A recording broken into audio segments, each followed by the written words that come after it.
Pemanasan global adalah fenomena meningkatnya suhu rata-rata atmosfer, lautan, dan daratan bumi secara menyeluruh. Pemanasan global ditandai dengan mencairnya es di kutub utara maupun kutub selatan dan meningkatnya temperatur udara di berbagai belahan bumi. Penyebab dari pemanasan global sangatlah beragam. Polusi udara menjadi salah satunya. Polusi udara dapat terjadi karena asap dari pabrik, kendaraan bermotor, kebakaran hutan, dan hal lain sejenisnya. Pada saat ini, hal tersebut sering dijumpai dalam keseharian kita. Bahkan mungkin setiap saat kita melihat fenomena-fenomena tersebut.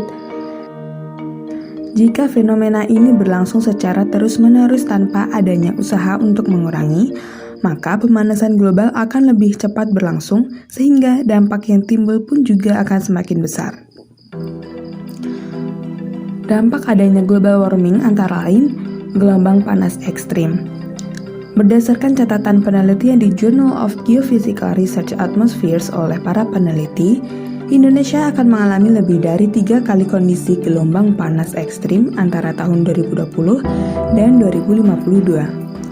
Gelombang panas ini akan memiliki intensitas yang sama atau lebih besar dibandingkan dengan tahun 2010, di mana gelombang panas ekstrim terjadi di Rusia dan menewaskan 55.000 orang. Tidak hanya itu, kejadian tersebut juga akhirnya menghancurkan sekitar 9 juta hektar tanaman, membunuh semua burung di Moskow, dan menyebabkan peristiwa kebakaran hutan. Dampak global warming lainnya antara lain meningkatnya kebakaran hutan, meningkatnya risiko kekeringan, meningkatnya dampak kerusakan topan, kenaikan permukaan laut dan banjir pesisir, produksi pertanian dan perkebunan menurun, rusak bahkan lenyapnya terumbu karang dan wisata bahari, bahkan mengakibatkan kematian, serta dampak lainnya.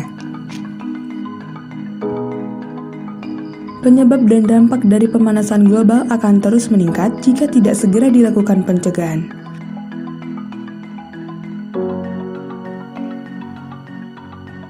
Salah satu cara pencegahan untuk mengurangi dampak pemanasan global dapat dilakukan dengan penggunaan teknologi ramah lingkungan.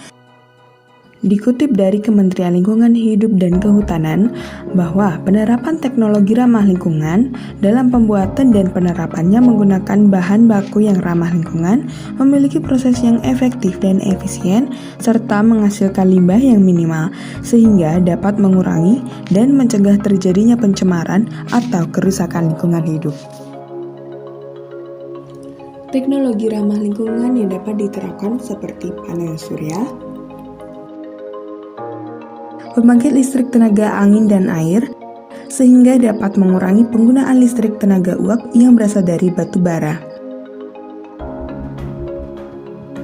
Inovasi lain dari teknologi ramah lingkungan dapat berupa transportasi ramah lingkungan seperti kendaraan listrik,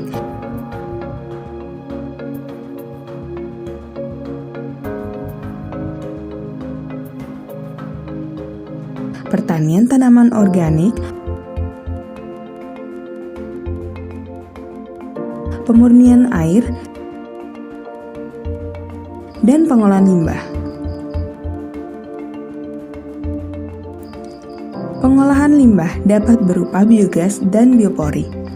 Biogas merupakan jenis bahan bakar yang dihasilkan dari penguraian bahan-bahan organik oleh mikroorganisme pada kondisi anaerob.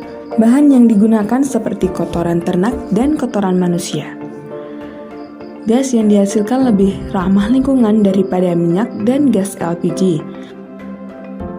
Kemudian, biopori merupakan lubang vertikal di dalam tanah yang dibuat untuk resapan air sehingga meningkatkan daya resap air pada tanah. Nah, dari penggunaan teknologi ramah lingkungan, kita dapat mengurangi pembuangan limbah secara berlebihan, mengurangi resiko penurunan kesehatan tubuh, menghemat biaya, efisien, dan efektif dalam pemanfaatan sumber daya alam, sehingga dapat mengurangi penyebab dan dampak pemanasan global.